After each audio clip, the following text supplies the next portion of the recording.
Shalom peuple de Dieu, que Dieu vous bénisse très richement. J'espère que vous vous portez très bien. En tout cas, moi je me porte très bien. Et voilà, nous sommes revenus pour une quatrième séance d'apprentissage et de compréhension de la Bible dans sa totalité. Alors je vais remettre ce moment à Dieu pour que Dieu puisse revenir parler de lui-même. Parce que les hommes ne connaissent rien, voyez. Les hommes ne peuvent rien dire quelque chose de bon sur ce livre rempli de mystères. Mais il faut que Dieu lui-même puisse descendre. Et notre Seigneur Jésus-Christ, il est redescendu dans dans sa divinité et a apparu dans le ministère de Frère Branham. Il a oint comme il avait oint Moïse. Et il nous a laissé ce qu'il a dit de cette Bible à travers la bouche autorisée de Dieu qui est William Branham. Et maintenant, nous devrions marcher selon ce que Frère Branham a dit. Voilà pourquoi on ne peut rien dire de bon si Dieu seul ne vient pas avec la précision de William Marion Branham. Sans plus tarder, je vais prier pour remettre mon mot à Dieu. On va fermer les yeux. Père éternel, Dieu Tout-Puissant, je te dis un grand merci pour la vie que tu m'as donnée et pour la vie que tu as accordée à ceux qui me voient certainement. Je n'ai rien d'autre à dire que de dire, Seigneur, laisse que tu puisses venir. C'est toi qui m'as mis le poids d'exhorter sur ce sujet. C'est toi qui as mis le poids dans mon cœur de faire apprendre les autres ce que nous dit la Bible. Alors, Seigneur, laisse que c'est toi-même qui puisses venir, Père éternel, Dieu Tout-Puissant, toi qui as mis le poids. Laisse que toi-même, Seigneur, que tu puisses venir nous parler, que tu puisses venir nous exhorter. Par le nom tout-puissant de ton Saint-Nom, j'ai ainsi prié et déclaré. Amen. Que Dieu vous bénisse encore très richement. Alors, nous sommes au vol numéro 4. Ne l'oublions pas. Et nous sommes censés parler de la grande catastrophe, comme on l'a informé dans les jours passés, je vais dire la semaine passée. Alors, déjà la dernière fois, on a parlé de la sémence du serpent et la sémence d'Adam. Amen. Et maintenant, nous allons parler de la grande catastrophe. Les gens vont se dire, mais le frère Giscard va nous parler de la grande catastrophe. Il veut encore nous dire quoi de ce sujet qu'il vient de choisir? Beaucoup de gens m'ont beaucoup posé des questions, mais tu vas encore nous balancer quoi sur ton vol 4 là, la grande catastrophe là, il s'agit de quoi? Ne vous inquiétez pas, au fait, la grande catastrophe, nous allons bel et bien comprendre ce sujet une fois que j'aurai bien détaillé ce que c'est cette grande catastrophe. Alors, sans plus tarder, je vais lire dans Genèse chapitre 5, à partir du verset 1. Suivant ici. D'abord, ce chapitre 5 va nous distinguer la sémence du serpent et d'Adam. Vous allez comprendre ça. Les gens m'ont dit que Adam, comment fait-il qu'il avait une sémence? Alors que ce petit garçon était aussi de sa sémence.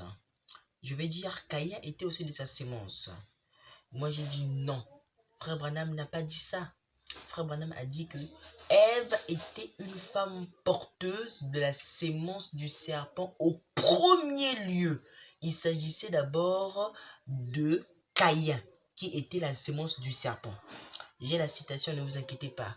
Vous pouvez venir en privé ou encore écrire dans les commentaires si vous ne me croyez pas. On va vous faire passer la citation que Caïn est bel et bien de la sémence du serpent et qu'il n'appartenait pas à la sémence d'Adam. Il n'a pas de rapport avec Adam. Il a un rapport avec le serpent. Il était même rempli d'esprit malin. Amen. Alors, comme vous ne me croyez pas, on va lire le chapitre 5 et vous allez bien croire encore. Suivez. Voici le livre de la postérité d'Adam. Aïe, aïe, aïe, aïe. Voici le livre de la postérité d'Adam. Une postérité, c'est une génération. une génération. Donc, l'ensemble, une chaîne de ton héritage, une chaîne de ta sémence. C'est ça la postérité. Alors, on dit au verset 1 du chapitre 5 de Genèse, voici le livre de la postérité d'Adam. Donc, Adam a une postérité. Maintenant, écoutez maintenant la postérité d'Adam. Lorsque Dieu créa l'homme, il le fit à la ressemblance de Dieu. Suivez. Il créa l'homme et la femme. Il les bénit. Et il les appela du nom de l'homme, du nom d'homme, lorsqu'ils furent créés. Adam, âgé de 130 ans, Amen, engendra un fils à sa ressemblance, selon son image, et lui donna le nom de Seth. On s'arrête d'abord là. Ici, il s'agit du verset 3. Bien, maintenant vous allez me dire pourquoi la Bible n'a pas parlé d'Abel. On a dit postérité. Alors, c'est une chaîne de vie, une chaîne de sémence. Abel n'a pas eu une postérité pour Adam. Amen. Abel n'a pas eu une postérité pour Adam. C'est plutôt Seth qui a eu une postérité pour Adam. Caïn aussi a eu une postérité pour Adam. Mais attention, ici, on ne parle pas de Caïn. Souvenez-vous que quand Caïn était allé dans le pays de Nod, Caïn avait rencontré sa femme et il a conçu beaucoup d'enfants là-bas avec cette femme-là. Voyez? Et ces enfants-là naissaient de la sémence de Caïn. Et c'est de là que Frère Branham disait qu'il y avait maintenant des géants là-bas. C'est du pays de Nod. Et ces géants-là avaient quitté le pays de Nod pour aller maintenant au pays de Noé. Amen. Alors, ici, on ne parle que de Seth. Ça veut dire quoi? Au fait, Caïn n'est pas de la sémence d'Adam pour qu'on puisse introduire ça ici de la postérité d'Adam. Est-ce que vous comprenez? Caïn n'est pas de la sémence d'Adam. C'est plutôt Seth qui est de la sémence d'Adam. Voilà pourquoi on parle de la postérité. Étant donné que Abel aussi est de la sémence d'Adam, mais il n'a pas eu une postérité parce qu'il est mort. C'est Caïn qui l'avait tué. Nous connaissons bien l'histoire. Donc on ne parle pas d'Abel ici. On parle de Seth. Alors écoutez. Adam, âgé de 130 ans, engendra un fils à sa ressemblance, selon son image, et il lui donna le nom de Seth. Les jours d'Adam, après la naissance de Seth, furent de 800 ans. Et il engendra des fils et des filles. Je pouvais bien sauter cette partie, je pouvais bien sauter ce chapitre 5 et aller directement au chapitre 6, parce que c'est le chapitre 6 qui va nous intéresser. Mais je veux qu'on puisse parler du chapitre 5 parce qu'il faut comprendre qui va être sauvé de la grande catastrophe et pourquoi cette grande catastrophe est venue. Et pourquoi celui qui est venu de la grande catastrophe, et pourquoi il y a eu des gens qui ont été sauvés de la grande catastrophe. Donc pour comprendre ça, il faut d'abord lire le chapitre 5. Suivez. Les jours d'Adam après la naissance de Seth furent de 800 ans. Et il engendra des fils et des filles. Tous les jours qu'Adam vécut furent de 930 ans. Puis il mourut. Écoutez maintenant. Seth, âgé de 105 ans, engendra Enoch. Seth vécut après la naissance d'Enoch 807 ans et il engendra des fils et des filles. Tous les jours de Seth furent de 912 ans.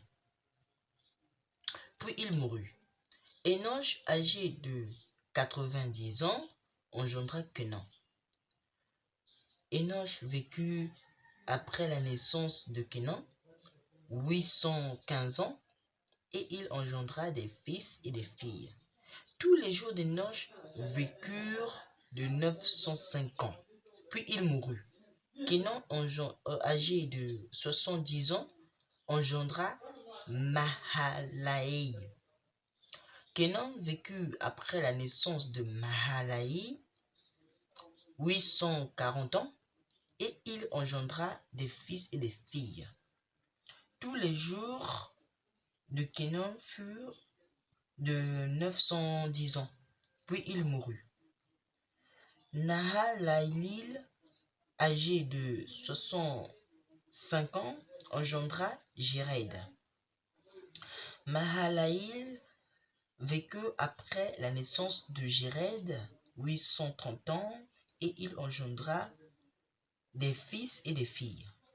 Tous les jours de Mahalaïl furent de 845 ans. Puis il mourut. Jéred, âgé de 162 ans, engendra Enoch. Vous connaissez tous Enoch. Jéred vécut après la naissance d'Enoch 800 ans et il engendra des fils et des filles. Tous les jours de Jéred furent de 960 ans. 962 ans, excusez-moi. Puis il mourut. Enoch, âgé de 75 ans, engendra Mathushéla. Enoch, après la naissance de Mathushéla, marcha avec Dieu 300 ans et il engendra des fils et des filles. Tous les jours d'Enoch. Bon, on s'arrête d'abord là. Enoch, après la naissance de Mathushéla, marcha avec Dieu 300 ans. Donc, la postérité là, eux, ils marchent avec Dieu. Retenez bien ça. Tous les jours d'Enoch furent de 365 ans. Amen. Enoch marcha avec Dieu, puis il ne fut plus parce que Dieu le prit. Mathushéla, âgé de 187 ans, engendra Lémec. Mathushéla vécut après la naissance de Lémec 782 ans et il engendra des fils et des filles. Tous les jours de Mathushéla furent de 969 ans. Puis il mourut. Lémec, âgé de 182 ans, engendra un fils et lui donna le nom de Noé. Amen. En disant, celui-ci nous consolera de nos fatigues et du travail pénible de nos mains, provenant de cette terre que l'Éternel a maudite. Lémec vécut après la naissance de Noé 595 ans et il engendra des fils et des filles. Tous les jours de Lémec furent de 777 ans. Puis il mourut. Noé, âgé de 500 ans, engendra Sem, Cam et Japheth. Amen. Alors, si vous remarquez, dans la postérité d'Adam, du début jusqu'à la fin, on n'a pas parlé de la descendance de Caïn, pas du tout. Et pourtant, Caïn était bien l'enfant d'Adam, selon les dires. Amen. Et pourtant, il était bien l'enfant d'Adam. Mais pourquoi on n'a pas parlé de ça aussi? Non. Caïn n'est pas de la postérité d'Adam. Caïn n'est pas la sémence d'Adam. Caïn est de la sémence du malin, mais de la sémence du diable et de la sémence du serpent. Voilà pourquoi on ne peut pas mélanger les ténèbres et la lumière. On ne peut pas mélanger le diable et la parole. Impossible. Caïn doit être mis à part. Alors Noé, quant à lui, à sa naissance, attention, aux autres on a dit engendra, on donnait la date, on donnait le temps, et on donnait le temps de l'enfant qui l'engendra, et l'enfant qui l'engendra engendra encore, et on donnait encore le temps de l'enfant qui l'engendra. Mais quand la Bible est arrivée au moment où on devait expliquer maintenant Noé, on n'a pas continué directement. Les mecs engendra Noé, et les mecs a prophétisé des paroles sur Noé. Vous voyez, on a appuyé. Vous voyez, Noé est une personne extraordinaire. Bien que les mecs et les autres, Enoch, Enoch, eux tous là, bien qu'ils faisaient tous partie de la sémence d'Adam, de la postérité d'Adam, mais Noé était une personne mise à part. Et frère Branham déclare que Noé était venu pour accomplir une mission. C'était lui que Dieu avait choisi. C'est ce que frère Branham dit. Si vous cherchez la citation, ne vous inquiétez pas, j'ai des citations. Pour ceux qui ont mon numéro, vous pouvez venir me contacter en privé. Je ne donne pas mon numéro sur le net. Pour ceux qui n'ont pas mon numéro, écrivez dans les commentaires. Alors, c'est une personne mise à part, voyez. Il est extraordinaire. C'est un personnage extraordinaire. Et nous allons comprendre qui est réellement ce personnage extraordinaire. Amen. Écoutez, lorsque les hommes eurent commencé à se multiplier, ça c'est le chapitre 6 de Genèse, lorsque les hommes eurent commencé à se multiplier sur la surface de la terre, et que des filles leur furent nées,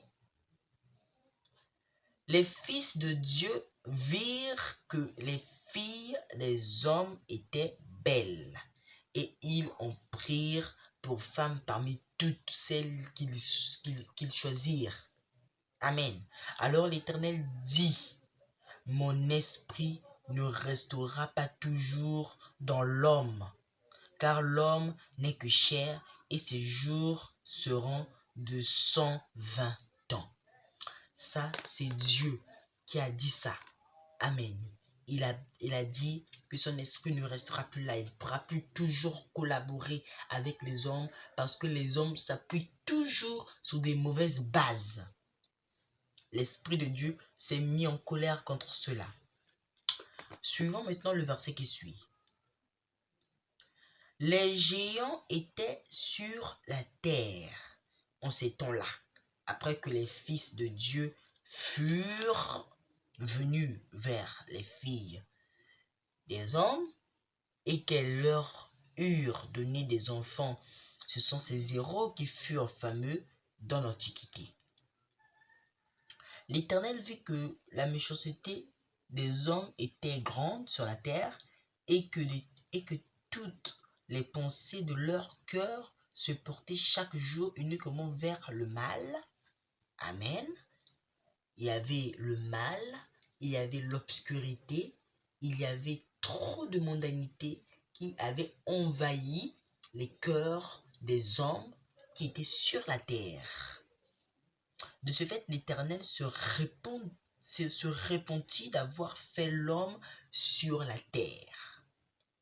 Et il fut affligé en son cœur. Amen. Il fut affligé en son cœur. Et frère Branham déclare que le cœur, il s'agit au fait de l'âme. Amen. Alors, étant donné que l'Éternel, à la 7e dimension, il n'est pas du tout de chair, il est de l'âme. Alors ici, il ne s'agit pas du cœur là, parce que Dieu n'a pas ce cœur là. Amen. Il n'a pas ce cœur qui bat de notre chair. Le cœur dont on parle ici, c'est pas le cœur de l'organe. Amen. C'est pas le cœur qui bat avec du sang. Amen. Mais il s'agit du cœur de l'âme. Il s'agit de l'âme. L'Éternel est fait d'âme. Alors de tout son être, il est affligé, il est abattu, il est triste. Il est contre ce système. Les hommes avaient perdu leur position et l'Éternel s'était fâché contre cela. Est-ce que c'est la première fois? Même aujourd'hui, Dieu est en colère contre certaines choses que les hommes commencent à tolérer. Et voilà pourquoi Frère Branham dit, ce qui est arrivé au temps de Noé arrivera de même au jour où le Fils de l'homme paraîtra. La Bible aussi le dit, voyez, ce qui est arrivé au temps de Noé arrivera en ce jour du temps de la fin, en ce jour du temps de la Odyssée. Dieu finira par détruire et ça sera la dernière catastrophe du monde, la fin du monde. Alors, et l'Éternel dit, j'exterminerai de la face de la terre l'homme que j'ai créé. Il n'a pas honte de le dire, il n'a pas peur de le dire, il va exterminer les hommes. Depuis l'homme jusqu'au bétail, aux reptiles, aux oiseaux du ciel, car je me réjouis d'avoir fait. Le monde était tellement pécheresse qu'il a poussé Dieu à un niveau où Dieu se répand même de la création, de sa propre création. Le monde a trop péché et il a poussé Dieu à se repentir de sa propre création. C'était le péché du monde. C'était mal. Alors, mais Noé trouva grâce. Ah, voilà. Même quand il y a des problèmes dans le monde, il y a toujours une personne qui vient accomplir sa parole. Même quand il y a des soucis dans le monde, il y a toujours une personne qui est droit avec la parole faite chair. Même quand il y a des problèmes, même quand il y a le mal, il y a toujours une petite lumière là qui sillonne dans le monde. En ce temps-là de l'Antiquité, cette lumière était Noé. Alors, mais Noé trouva grâce aux yeux de l'Éternel. Mais Noé trouva grâce aux yeux de l'Éternel. Parmi tant, c'est Noé qui trouva grâce aux yeux de l'Éternel. C'est lui. Voici la postérité de Noé. Noé était un homme juste et intègre dans son temps. Noé marchait avec Dieu. Il était un homme juste, intègre dans son temps. Il vivait la parole dans son temps. Il pratiquait la parole dans son temps. Il marchait avec la parole selon son temps.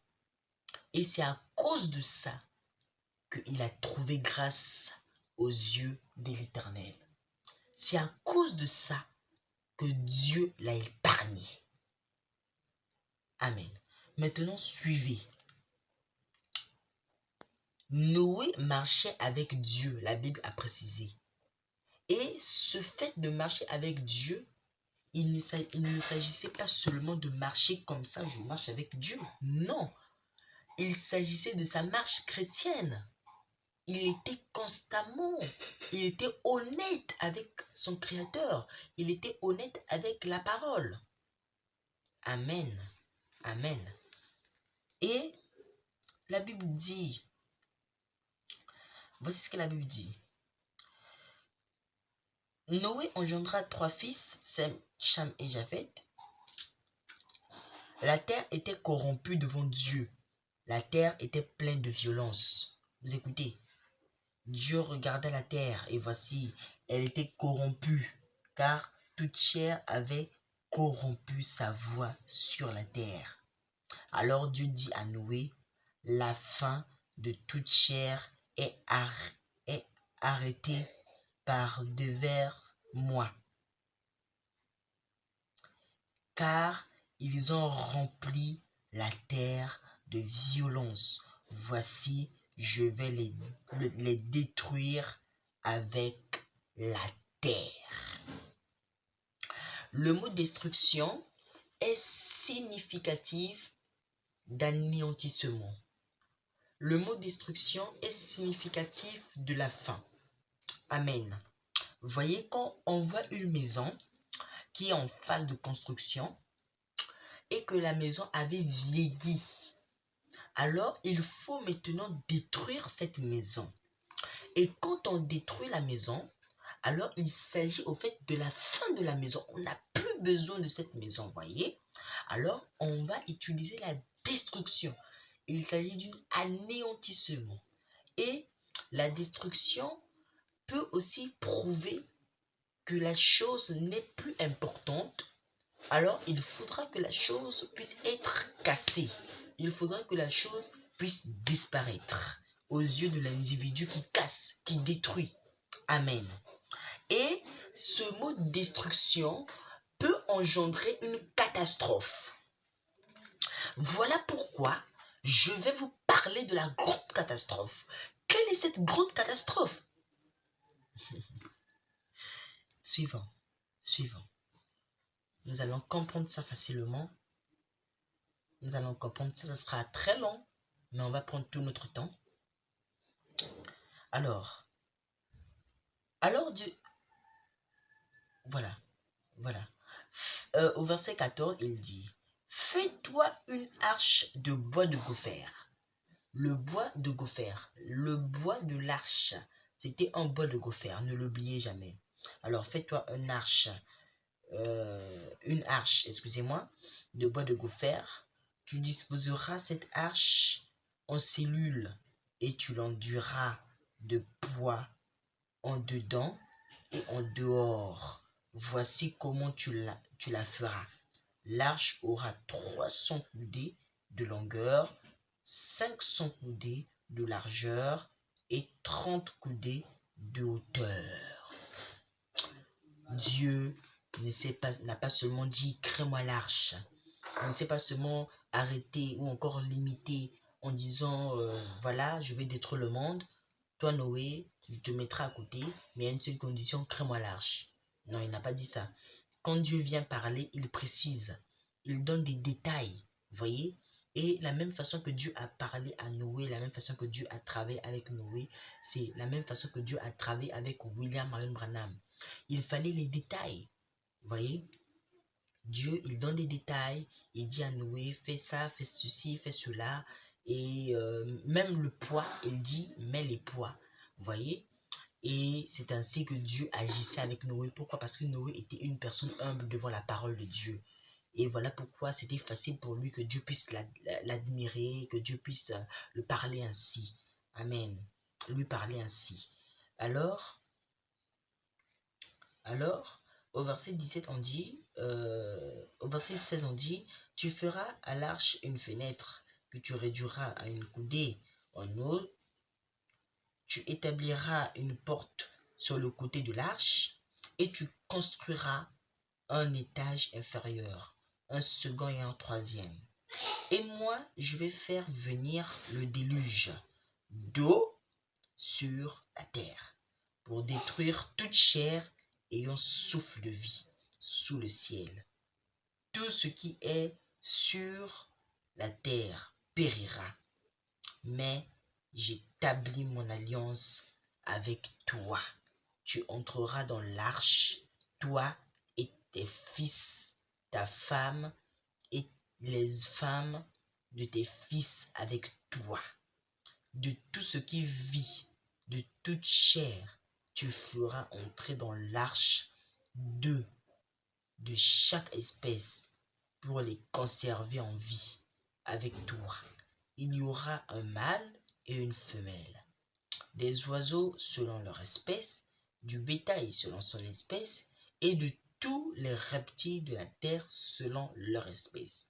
De chaque espèce viendront vers toi, pour que tu leur conserves la vie.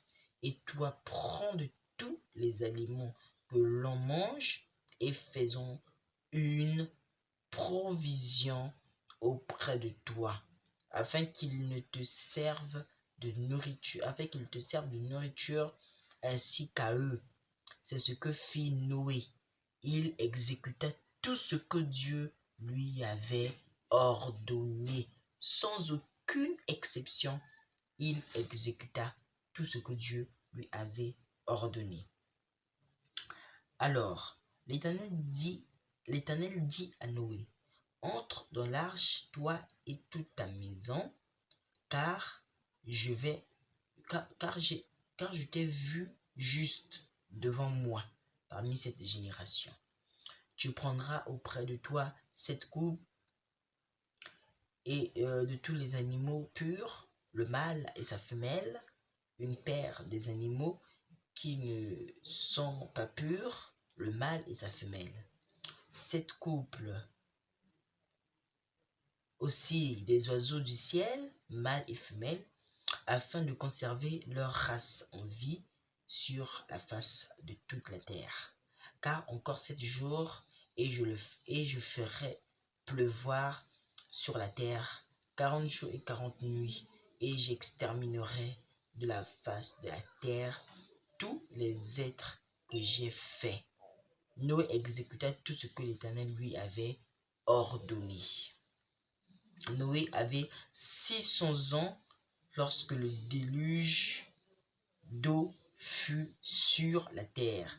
Et Noé entra dans l'arche avec ses fils, sa femme et ses femmes. Excusez-moi, sa femme et les femmes de ses fils. Ah, ça c'était une grave erreur que j'ai failli faire. Alors, sa femme et les femmes de ses fils. Il n'avait qu'une seule femme. Alors, sa femme et les femmes de ses fils. Pour échapper aux eaux du déluge. D'entre les animaux purs et les animaux qui ne sont pas purs, les oiseaux et tout ce qui se meut sur la terre. Il entra dans l'arche auprès de Noé, 2 à 2, un mâle et une femelle, comme Dieu l'avait ordonné à Noé. 7 jours après, les eaux du déluge furent sur la terre. On s'arrête au verset 10. Je vais illustrer cela. Alors, Dieu, il a trouvé que ce monde n'agissait pas bien. Amen. Ce monde ne vivait pas la parole de leur temps. Alors, il a dit, je vais détruire le monde. Il a dit ça, je vais détruire le monde. Mais avant de détruire le monde, il a trouvé, il a cherché et il a trouvé une personne fiable et juste, intègre, qui a pu respecter sa parole. Il s'agissait de Noé. Alors c'est Noé qui a eu grâce aux yeux de l'Éternel. Mais suivez, Noé va accomplir une mission précise pour éviter la grande catastrophe. Et quand Noé construit l'arche selon ce que Dieu a dit, Dieu ne s'est pas arrêté là. Il a dit, tu vas aussi prendre des animaux. Attends, mais Seigneur, tu peux aussi détruire les animaux et reconstituer les animaux. Souvenez-vous, dans Genèse chapitre 1, du chapitre 1 au chapitre 2, il était dit que Dieu s'était reposé. Il ne va plus créer, il ne va plus rien créer, vous voyez. Et il s'était reposé ainsi. Alors, parce que même la femme, pour que Dieu puisse créer la femme, il n'a pas encore fait des efforts. Il n'a pas encore fait, je ne sais pas, comme il a fait chez Adam. Non, la femme est sortie de la côte d'Adam. Il n'a pas fait des efforts pour ça. Il s'agissait d'Adam. C'est de là que la femme est sortie. Et frère Branham dit que c'est à cause même de ça que nous remarquons que sur notre corps, nous avons une partie qui manque sur la structure de notre corps. Parce que c'est de là que la femme avait quitté. Et moi je dis amen à frère Branham. Il ne peut pas nous mentir, c'est le prophète. Et il avait dit à Noé que tu vas regrouper les couples femelles comme mâles. Tu vas les regrouper et les faire entrer dans l'arche. Mais étant donné que le monde est vaste, c'est Dieu lui-même qui commence à entrer. Ça, c'est les détails de la vie, c'est la bouche autorisée. C'est lui-même qui exhorte les animaux et les animaux vont suivre Noé. Alors, ce n'était pas tous les animaux qui étaient entrés, juste de chaque race, un seul couple, juste de chaque race.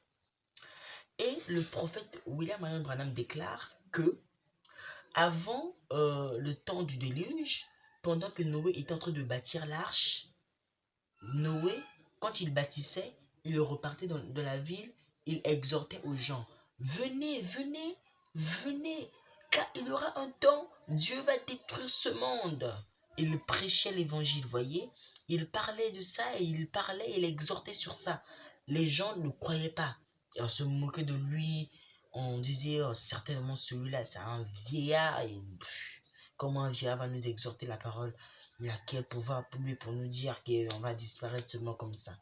Et il repartait, il travaillait, il revenait, il prêchait, il repartait, il travaillait.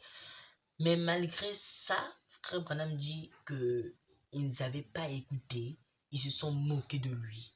Et frère Branham déclare qu'à sa dernière prédication, il n'a plus dit quelque chose d'autre.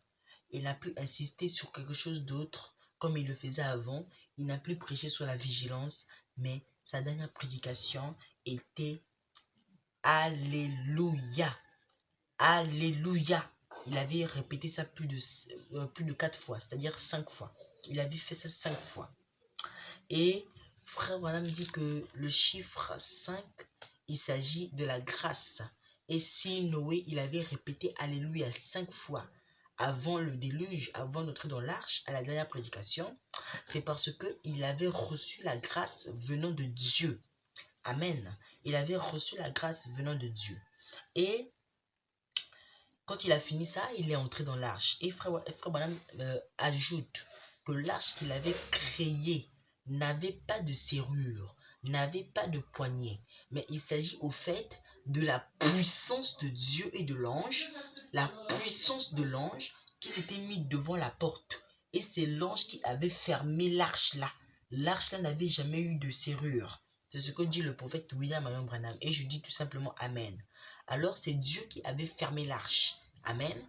Et frère Branham ajoute même qu'il pouvait bien avoir des gens qui pouvaient entrer, mais ils ressortaient. Ne ressortez pas de l'arche, mes frères. Vous voyez, ne ressortez pas de l'arche. Et en ce temps de la fin, l'arche, c'est le message de l'heure. L'arche, c'est la parole faite chair. Quand on vous prêche la parole chez votre pasteur, ou encore chez n'importe quel évangéliste que vous pouvez croiser en route, il vous prêche, il vous dit, frère Branham dit, il vous dit ceci, il vous dit cela. Et vous pouvez bien dire, oh, ben, celui-là, il nous dit quoi? Mais sachez qu'il y aura un jour, ça sera votre dernière prédication que vous allez entendre. Et je pense que ce jour-là, vous allez regretter pourquoi vous n'avez pas pris votre décision le jour où vous êtes en train d'écouter le prédicateur. Je vous le dis, peut-être que c'est même votre dernière journée d'écouter ma vidéo. Peut-être que c'est même votre dernière journée d'écouter ma vidéo. Peut-être que c'est votre dernier jour de suivre mes exhortations en ligne. Prenez votre décision là où vous êtes à la maison. Prenez votre décision. L'enlèvement peut arriver aujourd'hui, ça peut arriver ce soir, ça peut arriver demain. On ne sait pas quel jour on sera enlevé. C'est aujourd'hui qu'il faut prendre la décision, mes frères et sœurs. Prenez votre décision. Prenez votre décision. Saisissez l'arche. Ne sortez pas, car dehors, il y aura le déluge. Alléluia. Et c'est ainsi que les choses se sont passées. Et Dieu, il a accompli tout simplement sa parole. Alors, le déluge est arrivé pendant que Noé était avec sa famille dans l'arche.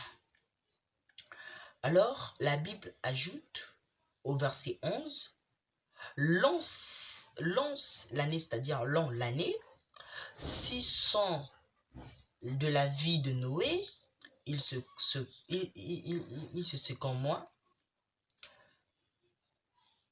le second mois, le 17e jour du mois.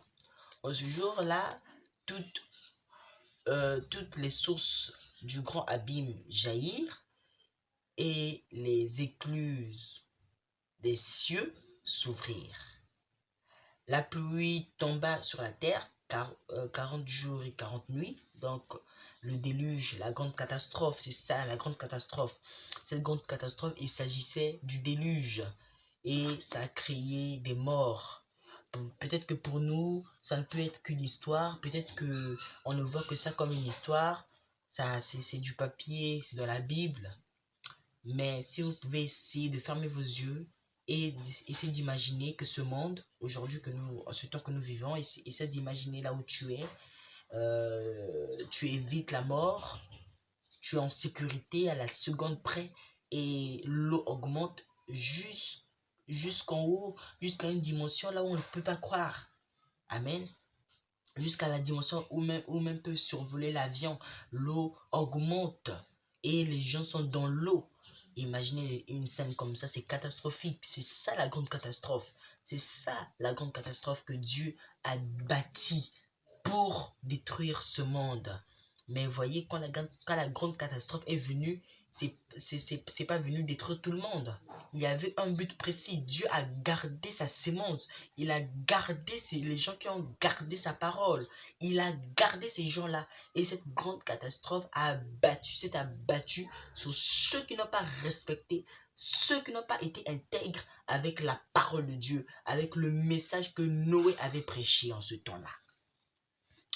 Amen.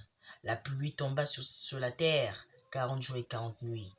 Ce même jour, entrèrent dans l'arche Noé, Sem et Japheth, fils de Noé, la femme de Noé et les 3 femmes de ses fils avec eux. Eux et tous les animaux selon leur espèce, tout le bétail selon son espèce, tous les reptiles qui rampent sur la terre selon leur espèce, tous les oiseaux selon leur espèce, tous les petits oiseaux, tout ce qui a des ailes, ils entrèrent dans l'arche auprès de Noé, 2 à 2, de toute chair ayant le souffle de vie. Il en entra, mâle et femelle, de toute chair comme Dieu l'avait ordonné à Noé. Puis l'Éternel ferma la porte sur lui. Le déluge fut 40 jours sur la terre, les eaux crurent et soulevèrent l'arche, et elle s'éleva au-dessus de la terre.